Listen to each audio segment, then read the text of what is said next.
Masuk ke nematoda usus, ya kita belajar dulu tentang helmintologi. Jadi helmintologi itu berasal dari bahasa Yunani.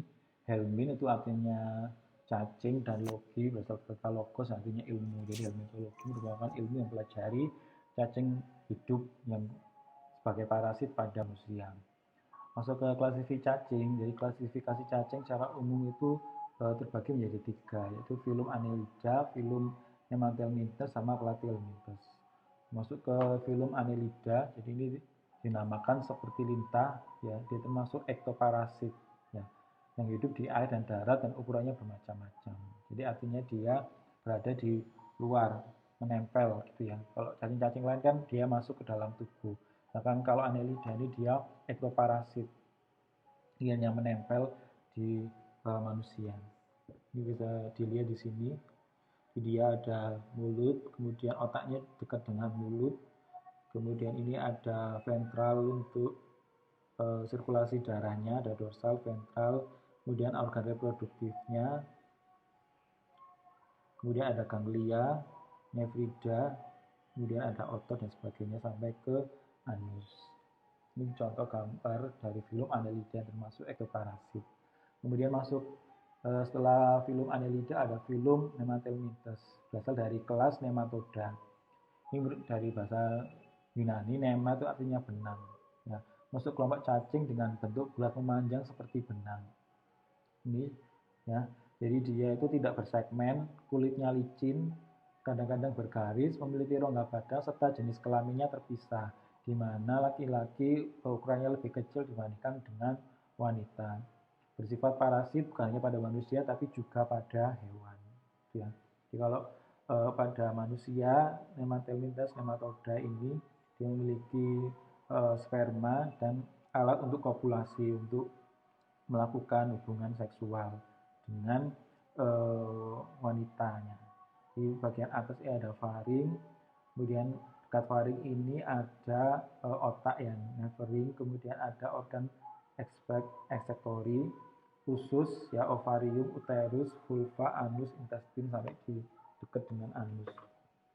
Kemudian film terakhir itu film Platyhelminthes. Merupakan kelompok cacing pipi dapat berbentuk pipi seperti daun dan pipi panjang seperti pita. Jadi dia dibagi lagi menjadi dua. Bentuknya seperti daun ya, trematoda, dinamakan trematoda. Contohnya itu pada Fasciola hepatica. Ini merupakan kelas trematoda biasanya tidak memiliki rongga badan, bersifat hermafrodit, artinya wanita dan laki-laki menjadi satu. Saat percintaannya buntu. Sedangkan pada pita itu termasuk cestoda, tidak memiliki rongga badan, tidak memiliki alat pencernaan dan bersifat hermafrodit. Kalau yang ini trematoda masih memiliki alat pencernaan ya, cuman sama-sama tidak memiliki rongga badan dan bersifat hermafrodit. Ini contohnya pada Fasciola hepatica, bentuknya seperti daun ya tadi dikatakan termasuk trematoda. Jadi kalau lihat bentuknya ini ada shaker, alat untuk menghisap ya. Dia termasuk endoparasit, masuk ke usus. Dia ada anterior, kemudian ada posterior. Antara anterior sama posterior shaker alat penghisap ini ada faring dan intestinal ususnya. Kemudian ada uterus, ovarium terletak di sini, kemudian ada kelenjar kuning, selain itu ada kelenjar intestinal dan excretory pore. Sedangkan pada cacing yang bentuknya seperti pita, testoda, ini dia tidak dikatakan dia tidak memiliki alat pencernaan ya. Dia juga sama-sama tidak memiliki rongga badan. Bentuknya panjang seperti pita.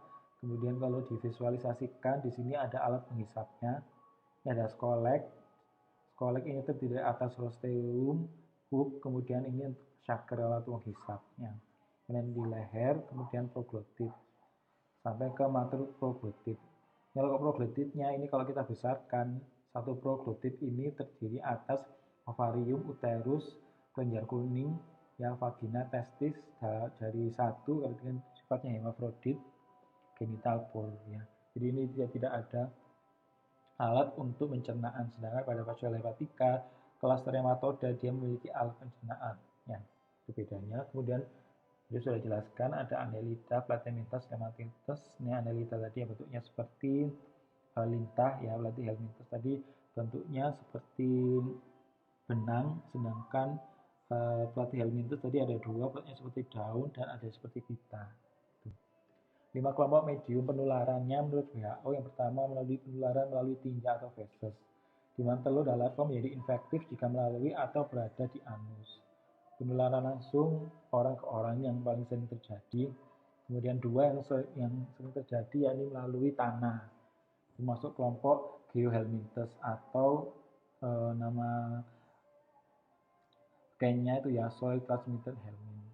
Jadi telur atau larva ini menjadi infektif sesudah menjalani proses pematangan di dalam tanah. Jadi dia mengalami proses pematangan di dalam tanah, kemudian bisa melalui arthropoda, contohnya pada nyamuk ya. Di sini cacingnya namanya Wucheria bancrofti, jadi dia penyebab kaki gajah. Ini ditularkan melalui vektor nyamuk. Itu ya. Di nyamuk yang menginfeksi larva itu di kulit, nyamuk menggigit, kemudian larva akan masuk ke dalam tubuh itu melalui luka. Kemudian larva berpindah masuk ke kelenjar limfa. Di sini larva cacing ini akan tumbuh berkembang biak dan membuat sarang. Sarang mereka menyebabkan penyumbatan yang menimbulkan gejala pembekakan dan demam. Kemudian cacing betina menghasilkan cacing mikroskopik yang disebut dengan mikrofilaria yang berenang di aliran darat dan pada malam hari ketika nyamuk biasa menggigit. Nanti dia akan masuk lagi ke nyamuk dan nyamuk ini bisa menginfeksi ke manusia lain menyebabkan kaki gajah. Jadi gajah karena ini penyumbatan yang disebabkan oleh larva dari Wucheria bancrofti. Kemudian penularan bisa melalui siput, di mana stadium di siput ini inaktif masuk ke tubuh siput. Penularan terjadi melalui daging hewan, itu stadium infektif ini pada tubuh hewan. Jadi siput ini tuh sebagai vektor atau perantara gitu ya. Jadi cacing dewasa ini misalnya pada Fasciola hepatica itu ada di hati, kemudian dia mengeluarkan feses ya. Ini di luar, di rumput atau di sekitarnya, di lingkungan itu, telurnya ini akan masuk oleh siput ya, siput yang kebetulan lewat, di mana telur ini akan membentuk mirasidium. Artinya larvanya memiliki silia, namanya mirasidium, masuk ke dalam tubuh siput, kemudian membentuk redia. Redia ini dalam Sporogysta. Jadi dari redia akan membentuk Cercaria. Dari Cercaria ini Cercaria ini dia memiliki seperti flagela bergerak. Jadi dia keluar dari siput menuju air dapat bergerak dan dapat terinfeksi lagi oleh hewan. Jadi dia akan berada di rumput-rumput. Jadi hewan yang memakan rumput yang mengandung Cercaria ini akan menyebabkan si hewannya terkena cacing Fasciola hepatica. Ini sudah 5 kelompok penularan. Patologi dan kliniknya tidak bersifat akut. Gejalanya setelah serangan berulang, setelah ada kerusakan jaringan berat, ringannya tergantung pada jumlah parasit, kerentanan kebalan hospes. Jadi orang yang kecacingan itu jarang menimbulkan gejala, tidak bersifat akut. Gejalanya itu sampai setelah ini berulang. Jadi cacingnya masuk banyak, berulang, menyebabkan kerusakan jaringan, tergantung pada jumlah parasit yang masuk dan kerentanan atau kekebalan dari inangnya atau hospesnya. Diagnosisnya gejala umumnya tidak spesifik. Penegakan untuk diagnosis kecacingan ini dapat dilakukan di laboratorium melalui sampel tinja atau konsentrasi atau biakan, usapan anus, biopsi dari jaringan, darah, urin, sampai sputum. Untuk pencegahan mengurangi sumber penularan ini mengobati penderita. Pendidikan kesehatan, pemberantasan hospes perantara dan vektor. Misalnya kalau tadi Wucheria bancrofti itu kan oleh nyamuk ya, kita memberantas nyamuk. Kemudian kalau siput ya kita hindari siput atau memasak makanan yang matang. Mempertinggi imunitas dan pengawasan higien sanitasi.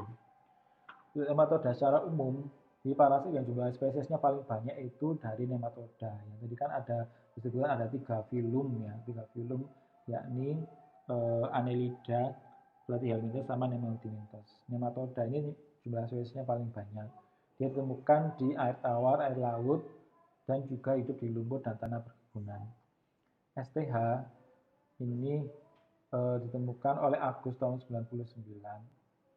Epidemiologinya, iklim tropis yang lembab, iklim dan sanitasi yang kurang baik, tingkat pendidikan, ekonomi dan sosial juga yang rendah, ini juga berpengaruh ya. Padatan penduduk, kebiasaan hidup yang kurang baik. Tanah, geohelminthes, jadi ini tanah itu berfungsi untuk pematangan telur atau larva. Di mana dia dari tanah yang non infektif ini akan menjadi infektif. Tiga spesies STH tadi atau geohelminthes ini ada tiga, Ascaris lumbricoides, trichuria, dan Necator americanus. Saya terangkan yang Ascaris lumbricoides atau Ascariasis nama penyakitnya. Habitatnya dari usus halus. Manusia merupakan satu-satunya hospes definitif. Nah, penting.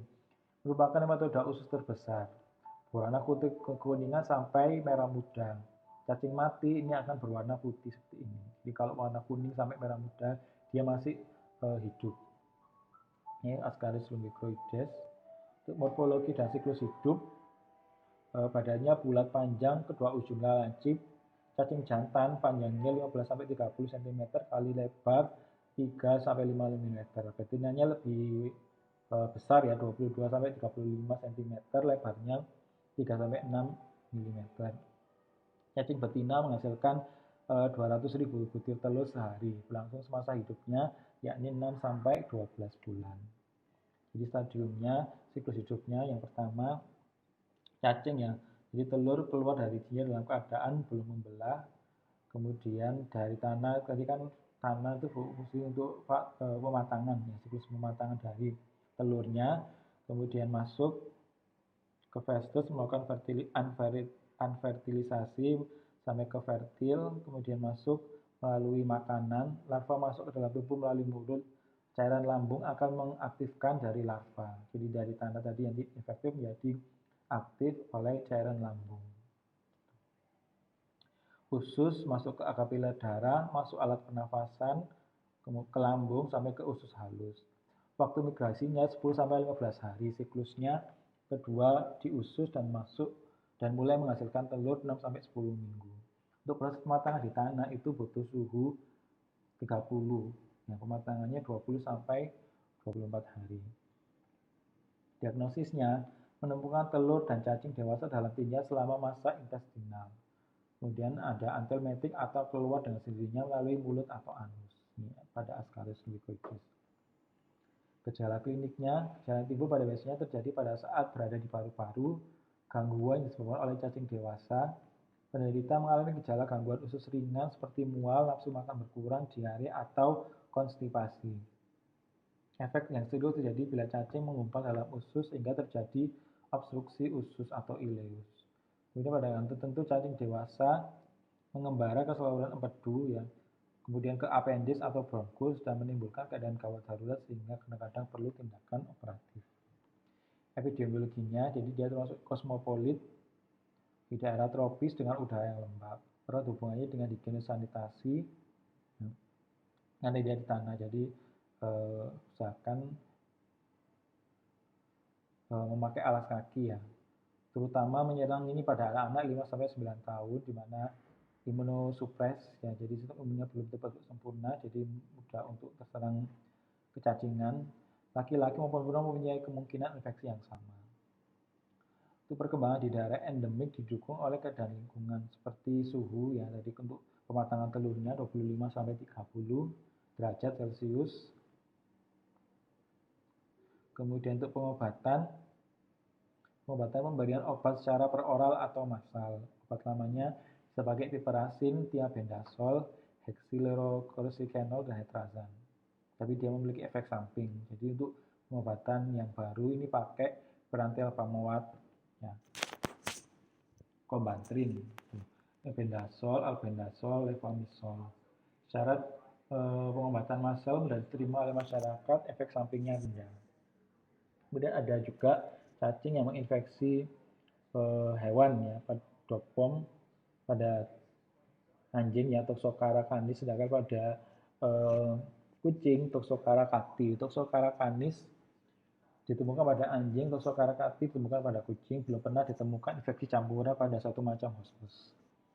Kadang-kadang cacing ini dapat hidup pada manusia sebagai parasit yang mengembara dan menyebabkan penyakit yang disebut visceral larva migrans. Jadi dapat menginfeksi manusia yang memelihara kucing maupun anjing.